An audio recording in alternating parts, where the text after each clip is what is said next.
Hey, good evening, everybody. Welcome to the Creative Buzz podcast, a glimpse into the local arts hive mind. My name is Johnny Tran. I will be your host this evening, and this podcast covers the San Diego arts and culture scene. And tonight, we will be having a live interview with Vanessa Gomez of Paradox Comedy. So I'm looking forward to that. Also, February is Museum Month in San Diego. We'll be telling you a little bit about all the specials and whatnot at museums and cultural institutions that they're offering during the month of February. And then we'll be covering a little information on the two uh, lawsuits filed over AI art.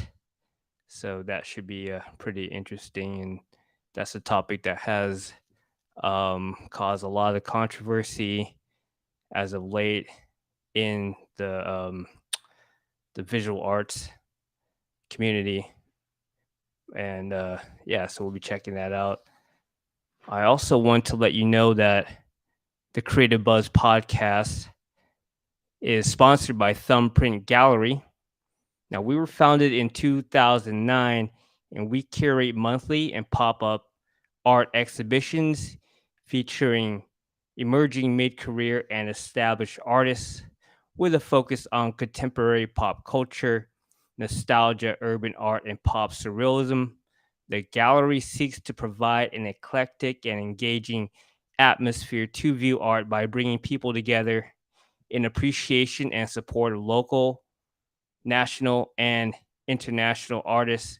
Now, don't forget about our current group art exhibition titled Arrested Motion that's currently on display until January 28th at Thumbprint Gallery in La Jolla.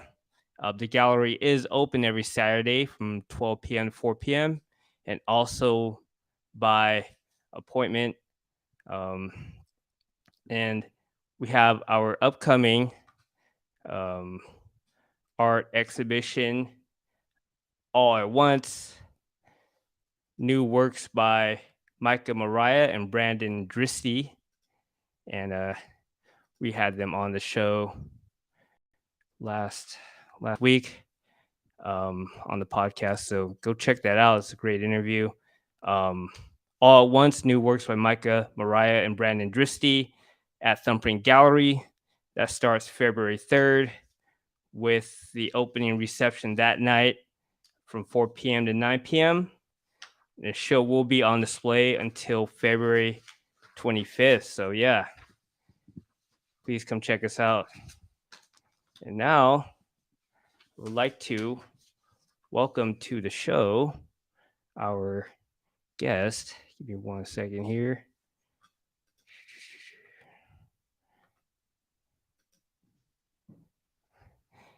Vanessa Gomez from Paradox Comedy. How are you doing? Good. How are you? Doing great. Thank you so much for coming on to the show. Yeah, of course. It's good to see you and talk with you again.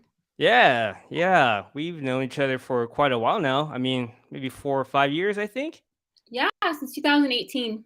Yes. So I met Vanessa at a Thumbprint Gallery at an arts and culture mixer, and that was 4 or 5 years ago. And she's came hung out at our art shows since then a few times, and yeah, cool. And now I see you started this thing, Yeah. Paradox Comedy. Could you maybe tell us what exactly that is and how it got started? Yeah, of course. So Paradox Comedy is just kind of my attempt at connecting the San Diego community with comedy here in San Mhm. Diego. I started going to comedy shows last year, and Okay. it's just been so rad to see like all the talent that's here. I already knew that it existed in the art community, so to see like Mhm. actual funny stand-up comedy here locally, Mhm. not to go to LA or anything, was pretty cool. So I decided more people need to know about this, and I created the Instagram account, and it's been pretty successful so far. Okay, so it started out as an Instagram account, and it's a podcast, right? So I do like interviews like this, and then I Mhm. also am gonna start doing actual in-person like open mics and shows soon. That's like down the line. So right now I'm doing Instagram live type of things that I'm gonna start importing into podcasts, and then eventually I'm gonna start having Oh. in-person interviews. Yeah. Oh, wow. That sounds fun. Yeah, I'm really excited about it. The comedy community is just has been so welcoming, Mm. and they're really I don't know, we just have a lot of great comedians around who are like really wanting to get to cooperate and like Mhm. get their names out there and get what they're doing out there too. So it's cool. Do they find it helpful for the scene or for their career, or I You mean know, I think that like all stand-up comedians here in mm. San Diego would agree that they're the absolute worst at promoting themselves, and it's Okay. you got like I don't know. They never update their social media Yeah. accounts. They don't So even they could promote. use the help? They could use the help, and it's like I Mhm. get so excited about stuff. I'm like, let me tell people about you. So yeah, I think that they found it helpful so far. Okay. And, how do they usually find out about Paradox Comedy? That's a good question. Comedians right now, how do they find out about it? I don't know. Okay. Just I just think social that media algorithm? it must be the algorithm. A lot of Mhm. I mean, I added and I followed all the comedians that I know of in San Diego, and I got Mhm. to about a little over 100. And then just in the last, 9 months, some of those people have dropped out of comedy already.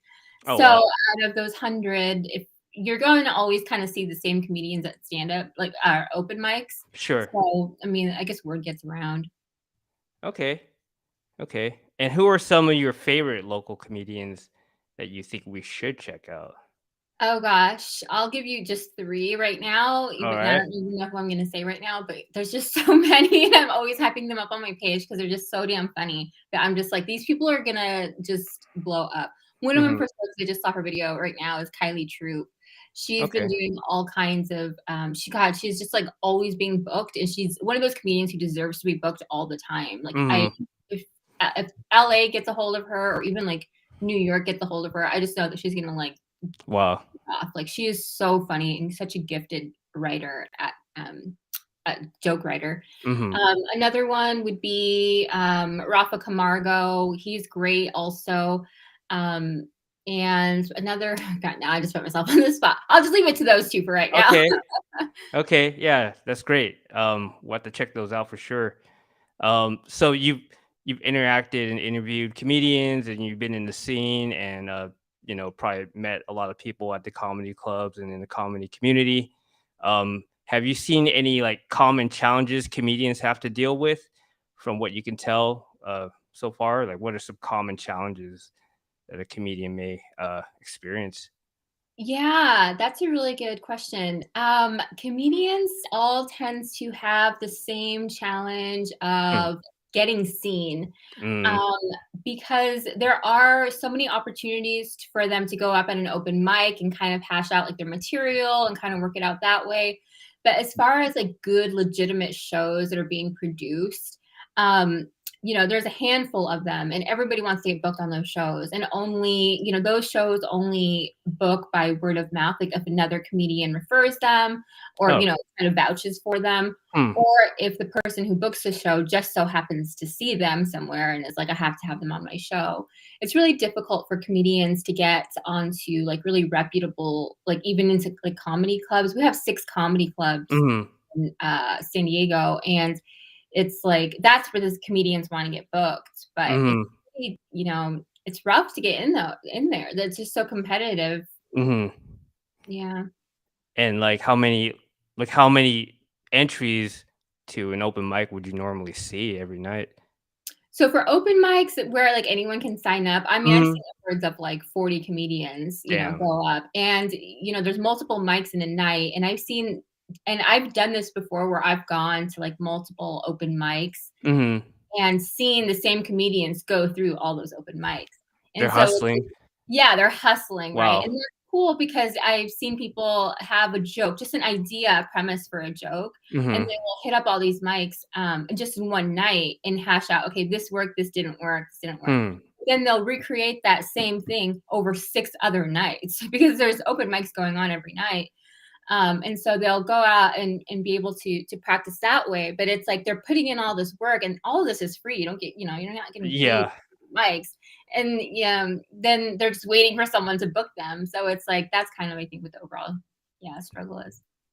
So when they have like 40, 50 comedians, they choose a raffle, right? They don't let It everybody, depends. it depends.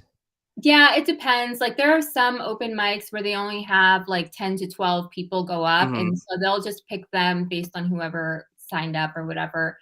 Sometimes they do a raffle, like the Comedy Store potluck and like Mic Drop. They'll do raffles for everybody who signs up, um, and um, and American Comedy Company, because those have the biggest. Those definitely get over 50 names each time. Wow. So Wow. What makes those places like so like prestigious, or like what is yeah, it about them? They have a history of big comics coming there, or yeah, so, like, the Comedy Store, Mic Drop, and ACC are, like, well, ACC, first of all, everybody wants to do ACC's mic because Hmm. they have, and this is really unheard of for an open mic, they have, an audience of over, 150 each time, like, Oh, easily. really? Are they Yeah. locals or tourists, or who are those people? I have no idea. Okay. I've not figured that out yet, and anytime that I go, it's so much fun. I know some people are regulars, like, same thing with Madhouse, like, some people just regularly like to go there. Maybe they live downtown, it's an easy walk for them. Okay, 'Cause sure. they have cheap drinks and stuff too. So Mhm. everybody wants that because the comedians want the audience, right? So, like, Right. that's really, but then you have, like, the history of the Comedy Store. Everybody wants to, FaceTime with Mike Vinn, who books the shows at the Mm. Comedy Store because they wanna get in front of him. The crowd can be a little hit or miss there. It's not really super, they don't have much of an audience. And then at Mic Drop, it's just a fun vibe. It's like really low pressure. It's this room called the Gold Room, and Mhm. it's a more intimate setting. It's just really fun. Anytime I've been there, it's just like a lot of fun with, even if it's just comedians. It's a good vibe. Yeah, I know where that place is. I actually live, like, just Yeah. right down the street, like, 1 minute away probably. Have Uh, you been there yet? I think I was there when it was something else. A Comedy Palace? Yeah, yes. Yes, Yeah. I was there. I don't remember anything, but it was, like, many, many years ago. But, yeah, I know this one comedian from, social media, this guy Mike Ishak. Oh And yeah. yeah, you know, oh, okay, yeah, he's pretty funny, and he commented on my wall. He's like, "Come to this place." Whoa, that's I live right there. Maybe I will go there. Yeah, it's a cool club. They've had some pretty good names there too, Oh, so wow. it's Is worth checking that out. guy pretty famous? He's growing, yeah, he's getting Mm, pretty big. okay. So so you mentioned that, the some places have hit or miss crowds. So how important is the crowd for live comedy? Is there such thing as a good crowd or a bad crowd for comedy, or people You don't know, laugh, or people heckle. I don't know. yeah. I mean, I probably have a different perspective than a comedian would have. Mhm, mhm. They're comedians, have been indoctrinated to think that, like, there's no good or bad crowd, like, it's all up to Okay. the comedian Oh, to, wow. like, turn the crowd, and I can understand that, but I have been in the audience of some really sour crowds where they're just But not into it, and I don't know not what. including you, though. You weren't Not you were not including contributing to me. that. No. Yeah, I know. I'm there, I wanna laugh, and I wanna have a good time, and I Mhm. love being in audiences that also want to do that. So Yeah. sometimes I'll be there and I'm like, "What's wrong with these people? Like, maybe they meant to go to a funeral and they ended up here because they're just like, okay." Yeah. Is it something like it's just not their vibe? Like, what do you think that's about? I think that sometimes people walk into an open mic or even a comedy show and they just don't know what they're getting into. So Mhm. maybe they're thinking like, "Oh, I'm gonna, walk into this club and I'm gonna see like, I don't know, some type of specific kind of Oh, comedy." okay, yeah. And then they walk in and they're hearing, like dirty jokes Right. and, and they're like, "Oh, wait, this wasn't what I wanted." Right. Or they wanted dirty jokes, but there are none. Yeah, yeah, or they're seeing like a huge mixture, and that is something that I love about the San Diego comedy scene is that there is such diversity. Like can have like a really clean comic, you can have like Mhm. mom jokes, or you can have like the really dirty, dirty jokes, and you're gonna hear Mhm. them all within an hour. you know? Wow.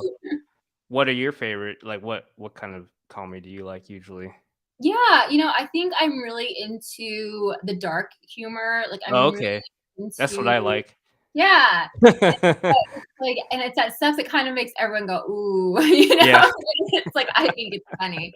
And so, yeah, that's definitely what I like to listen to. Okay. And what are some local comedy venues that you like the most? Like, which ones are your favorite? It's gonna have to definitely be like Mic Drop or the Comedy Okay, Store are my top 2. Yeah, that's for good. sure. Well, Mic Drop is right next to my house. Comedy Store is right next to the Thumbprint Gallery, I so know, which is have you been there?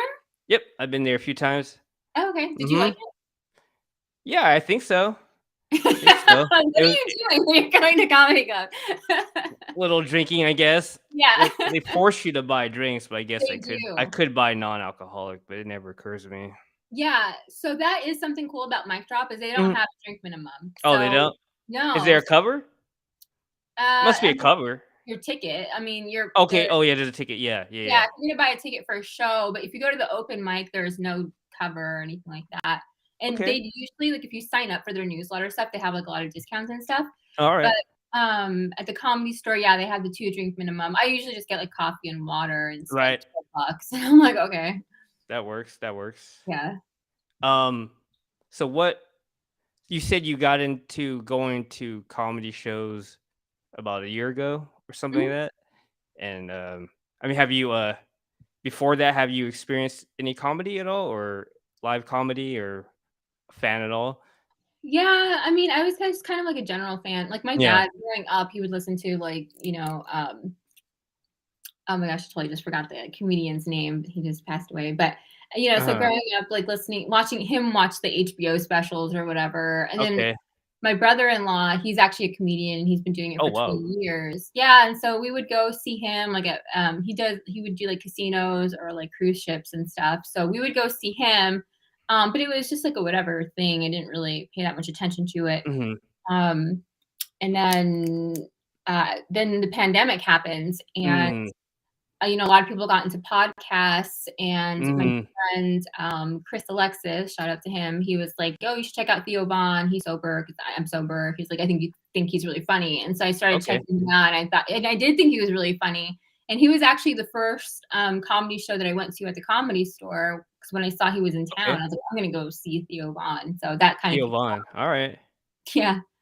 Cool. Um, and what does experiencing stand-up comedy, like, do for you on a personal level? Like, is it, like, therapeutic? Is it a good time? Is it intellectually stimulating? Oh, you know what? Yeah, it can be all of those things. Mm. Definitely, I've had my fair share of like loss in the last couple of years, and Mhm. especially with the pandemic, and I work from home, so I was like constantly at home all the time. So like I need to get out, and going to like bars isn't just like it's not something that I do. Right, right. So it's like, well, let me check out a comedy show, and also I kind of got burnt out on movies because I was going to movies all the time. Like, okay. And so I started going to comedy shows and it's nice to be in a crowd of people who are there Mhm. to have a good time. It's like going to a concert, but there's like less like commitment, I guess, because you have Yeah, parking and there's crowds and it's super yeah, loud. Here we're like right. seated. The energy level required is a little bit less. I like that. Less Yeah, effort, the better. yeah, exactly. So that's totally what it is. Just like go hang out, drink some coffee, laugh. And it is also like an opportunity for me to learn something new because like the Mm. really good joke writers, like that's kind of something that I liked about Kylie Troop. Like she talks about Mormons and what like soaking is, which is I'm not gonna get into it. Oh, okay. I'll Google it, I guess. Yeah, Google at your own risk. But that's just something that's like, oh, I kind of learned something. I didn't know I was Mhm. that That's this pretty way. cool. Yeah, I've yeah, been listening to your podcast a little bit, and I feel like I learn something new every time. Maybe because I don't know that much in the first place, but yeah, kind of behind the scenes, like career stuff, and it's yeah. been very interesting. Thank you. I'm glad. Yeah, and so you're gonna go into real life, I guess, from the virtual world, and with the new open mic night. Yeah, Yeah, tell us about the new open mic night. How did that all get started, and when is it? And yeah. So I'm really excited about this. So the comedians here in San Diego kind of got familiar with my face because they would see me at open mics from like North County to like downtown, and they'd be like, "What? Are you a comedian?" And I'm like, "No, I just like to like watch very comedy." suspicious. Yeah, literally. They're like, "Why are you here?" I swear I just like comedy. And so Trying to serve then some papers? What are you doing? yeah, I know, right? And so I would start going, and what I kind of realized, like, one, there's no audience. Two, Mhm, some places are better suited for open mics than others, and so mhm, it puts the comedians at a disadvantage sometimes. mm, mm, Sometimes, and so I just and me in my mind, I'm always like, I could have done this better. I would do this differently, or I would do it mhm, that way. And so now I don't have as much time to drive around to all the mics and stuff, and I'm kind of just selfishly wanting the comedians to come there you to. go. So I'm like, here's what I'm gonna do. I'm gonna put together an open mic. I want all the comedians to come. I want to be able to like take some content for my Instagram account so I can also Mhm, show them and give them more exposure and okay. tell like the San Diego community like what's going on at open mics. And also not have to drive around, but also hopefully get to hear some new jokes. Like I really want to create something where comedians can come and feel comfortable. If they do bomb, then they bomb. Mhm, At mhm. least it's because they bomb doing something new, and it's not like they're going up doing the same damn 3 minutes over and over just because they Right, want to save. right, right. That drives me Take nuts. some risks. Exactly. Yeah. And so I want to create that kind of a space. And so I'm going to be doing that in February. I just Mhm. heard today I need to find a new location. Oh, So no, are you anybody serious? who wants to help me out, I need to find a new location. And I was thinking maybe like Ocean Beach, but anywhere is really free open. Mm, Somewhere that people can come, hang out, watch the comedy. I mean, comedians are not picky at all. I'm just always thinking about the audience. mhm. And so I just really want to create like that kind of a What cool, kind of venue are you looking for? Like a bar or like a hopefully not a bar. yeah, a Yeah, if coffee it has to shop be, or what's that? a bookstore? Maybe I don't know. Like if it, I would have to check out the bar because there are some places that are just louder than others, and so Yeah. that's kind of what I've noticed is like there have been some really great bar shows that I've gone to. Mm, There's this show producer called Cash. He does Cash comedy shows, and all of his shows are at bars or in little cute like places like that, but mhm, or like wineries. But like he books out the place, and so like mm, everybody who's there is just there for comedy, and they're really more like upscale, like Little Italy, like Pally wine, okay. um, like that kind of play. So it kind of I don't know. It would depend on the bar, but I've definitely gone to open mics at record shops and coffee Mm, shops and stuff like that. So okay. I'm just waiting for the right spot to open up. Okay, well, we'll be on the lookout, and if anybody knows of a Yeah. spot, let us know, let Vanessa know. Yeah. Um, and last question, what is some advice that you would give to a beginning stand-up comic who is looking to get started in the scene? Um, definitely. Okay, I'll tell you my first instinct and then I'll tell you the reality. All Okay, right. so my first instinct is be ready to be disappointed, and which is kind of a bummer. But to hit up every single open mic that you can and just Mhm, get really comfortable being on a stage. Be really comfortable getting laughs and then not getting laughs, and mhm, mhm. as much as possible trying to stay out of all of like the politics that exist in any creative Yeah. community. I'm sure you Oh, know yeah. like, Oh, yeah. just like staying out of that, staying dedicated to the craft of what you're there to do, which is Mhm, make people laugh. And just know that you're going to be disappointed along the way. Like along the way, you're going to find people who you are definitely funnier than, who are getting, I see that. And I'm just like, there's some Mm, people who are not funny who are getting booked on shows all the time. And I'm like, how are they getting booked on stuff? They're not wow. funny. You know, I cringe anytime they go on. I'm like, I just don't want them. Oh, I want to go to a show where I see their face. And it's not anything personal against them. Like they can be just great. don't like their stuff. Yeah. It's just like not funny stuff. And it's just really awful to have to sit through. Well, you should tell us all their names right now. No, No, don't do first that. of all, Don't no. do that. Could you imagine? No. How much time do you Um, have? yeah, I know, right? How much time do you have? I got a list. No, and there actually aren't that many, but it's Okay. pretty rough when it's a bad comic. It feels like forever. So Wow. That would be my comedy routine. I don't think so. You got a pretty good sense of humor. There are some people though who go up, and I'm not really sure what they think they're doing, and you can tell like it's pretty new, and it's Yeah. like, what? This isn't a therapy session. This isn't, like you're here to make us laugh. And the worst thing is like when new comics start yelling at the audience because they're not getting laughs, and I'm like, this isn't making me want to laugh anymore. Like, I just feel bad. That's funny. Yeah. Cool. So basically, get out there and get as much experience as you can, and be And write ready. a lot. Oh, Yeah, if write a something's lot. not working, keep writing your jokes. Keep writing, rewriting. Yeah. Right on. And how can people get in touch with you and follow you? Instagram, or what's the best way? You got a Yeah, website? so, you can visit the website, which is paradoxcomedy.com. I do have a calendar of open mics, so any new Okay. comics or comedians coming through town, check that out.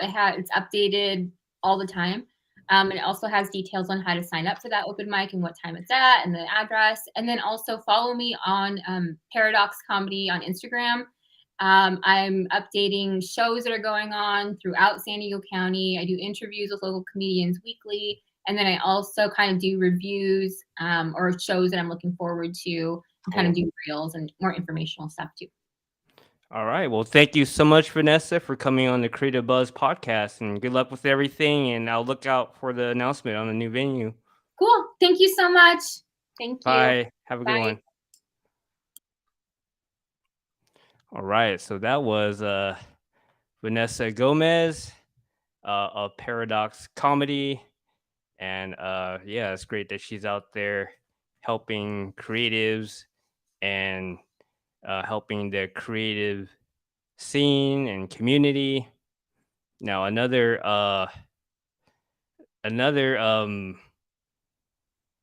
group that is doing that, helping the creative scene and community, is Vanguard Culture,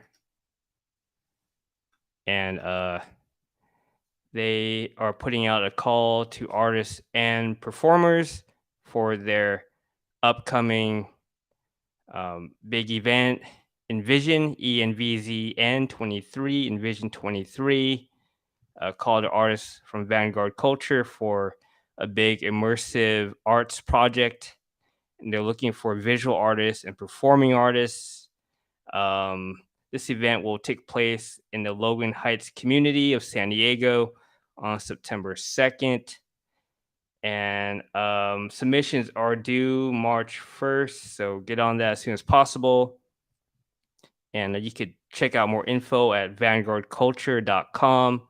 Also, in February, I don't remember, February 13th, I think, um, I'll be interviewing Susanna Pareto, the founder of Vanguard Culture, and she'll be able to tell you a lot more about the event, and we'll maybe talk a little bit about Vanguard Culture and how that all came about.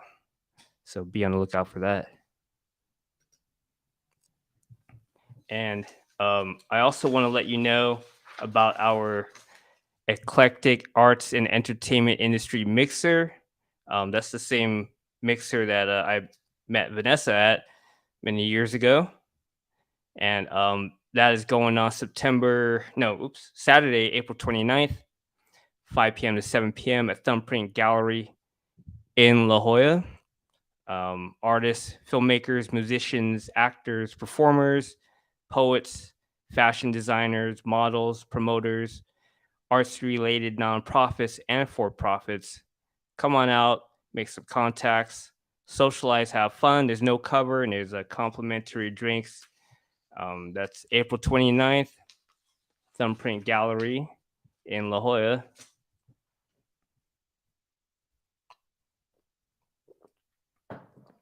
And speaking of the art scene, um,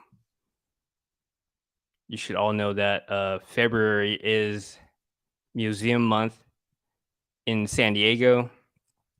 More than 60 museums and other popular San Diego destinations will be offering half price admission during February. Um, the program is being organized, I guess, by the San Diego Museum Council of, and this is the program's 34th year, and they estimate 100,000 people will participate. Oh, actually, they estimate 100,000 people participated in last year's Museum Month. Um, so the Museum Month passes are available starting Thursday. Or no, not Thursday. Sorry, I don't know when they're. It might be available now, but they'll be available at more than 75 public libraries countywide. Passes will allow residents and visitors to obtain special half off admissions. And some of the sites that are participating in Museum Month are San Diego Air and Space Museum, Fleet Science Center, Birch Aquarium at Scripps. I'm not sure if I've ever been there. Maybe want to check that out. Maritime Museum of San Diego, Comic Con Museum, the Women's Museum of California. Let's see, Chicano Park Museum, Museum of Us, and more. So keep that on your radar. February, go check out some museums and cultural sites. How's everybody doing? Feel free to enter comments, ask questions, and continuing with the art scene, want to let you guys know about two important lawsuits that have been filed against a company that created an AI art software. So AI is artificial intelligence. Um, and these two lawsuits are, let's see. Yeah, so the litigation is targeting the company behind the Stable Diffusion engine. And this is important because I think it's one of the first lawsuits of this kind, and it could set precedent for copyright issues and protections of AI created art images. And one of the lawsuits is being filed by Getty Images in the UK, and they claim that the company Stability AI has illegally scraped uh, Getty Images' um, content, and I think they're image service content. So I think you could license um, images from this company, and those images are created by artists. And another lawsuit is a class action lawsuit filed in California federal court on behalf of 3 artists. And that lawsuit alleges the software's use of their work broke copyright laws and other laws, and also threatened to um, put artists out of a job. Um, And that lawsuit is claiming that because the AI system only only is able to create images by I guess scraping or um, viewing other images that have been created by others, that it legally speaking it cannot create anything that is original. So by default, everything it creates is copyright infringement. Um, this is from the actual lawsuit, and I'm quoting now. Every output image from the system is derived exclusively from copies of copyrighted images.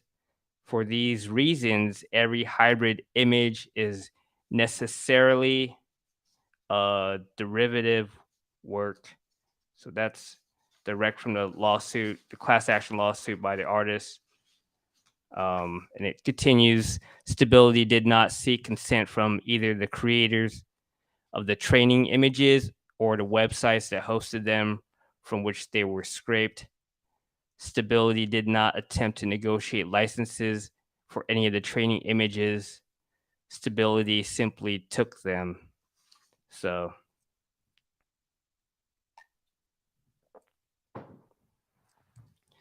so they're saying that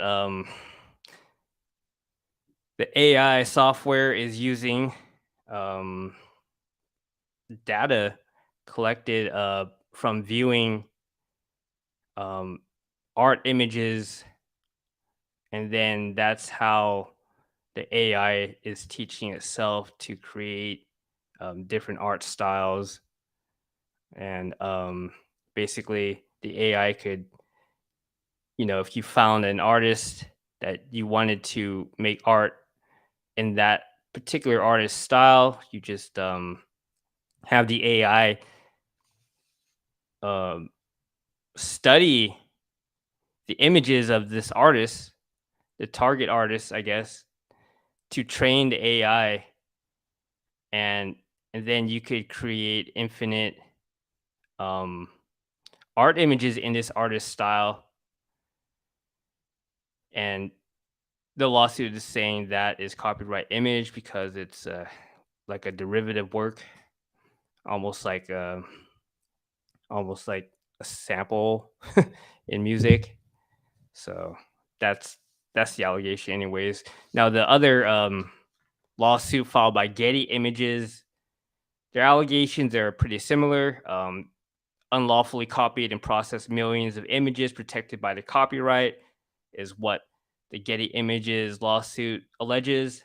Um, Now, Stability AI has responded, and they are saying, and I quote, the allegations represent a misunderstanding about how our technology works and the law.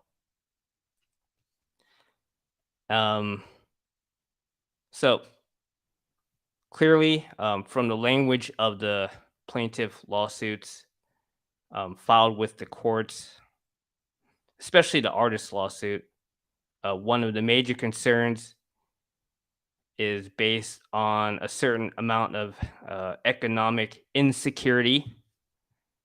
And although I do think the copyright allegations do have some merit, it's not really clear.